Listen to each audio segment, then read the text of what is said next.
All right. We're going to talk about a book and talk about this book. This may be a two-parter. I'm not sure. It's hard to get this much into less than 4 minutes, which is all that's left on my phone because I got to delete videos and I'm not doing it today. So going back to the pandemic, I was in this online group of other dancers, and one of them, Lauren, who has impeccable taste in books, recommended a book called The Night Circus to me. And it is a tragedy when people recommend books. I'm a writer. You'd think they're like, whoa, yeah, right? But it's a tragedy because I'm not going to read it.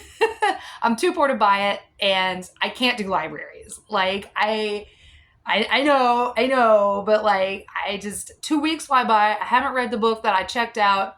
I've read inexplicably, I read all the books I own, but I didn't read the one I checked out, and I gotta send it back. And like, fines aren't a thing anymore, really, at the library that I go to. But still, it's just rude. It's rude to check a book out and not return it on time. So I just don't do libraries. However, I'm all over little libraries like Gollum and a Shane Cove. You know what I mean? So I saw this in the little library at the end of the street, and somebody in my neighborhood has really interesting taste in books. There have been some really interesting. Somebody and me are on the same wavelength, and so I found the Starless Sea, and I took it because it says on the cover, author of The Night Circus. I'm like, well, this is like the next best thing, right? Gotcha, Lauren. I read it, right? It's like close enough.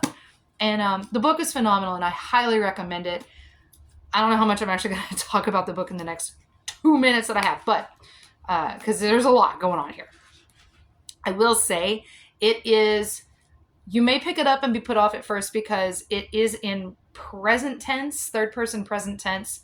And for me, I really don't enjoy that. By page 100, I had kind of caught the cadence and the ebb and flow of the prose, which is very beautiful writing. This Erin Morgenstern is a fantastic weaver of words.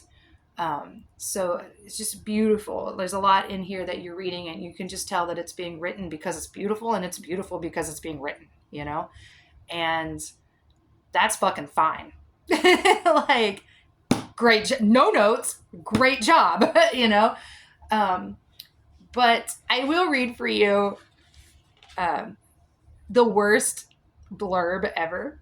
And it's from NPR. They did this. Or not blurb, but like praise thing, you know, in front of a book, you know. A pleasure to dwell in. Great job, NPR. Like, you really should have. Like, if you go read this book about this young college man, he's like in like a video, like storytelling and video game developing, and he basically picks up a book and he's in it, like a fictional book that shouldn't exist. It's mysterious. And then all this weird shit starts happening, and he winds up basically going through this door, you know, which sounds familiar, right? If you've read C.S. Lewis, and finding this world that is just huge and fantastical, and the characters that you want to be in it, you know, and it's in peril, and that's why he's there. And but to read the characters and the nuances and who they are and how terribly modern they all are, you could have done better in PR. You really needed to actually read the book and give a damn, because this is the book that our generation and the generation right after mine is probably going to really give a damn about. And that's what I have to say.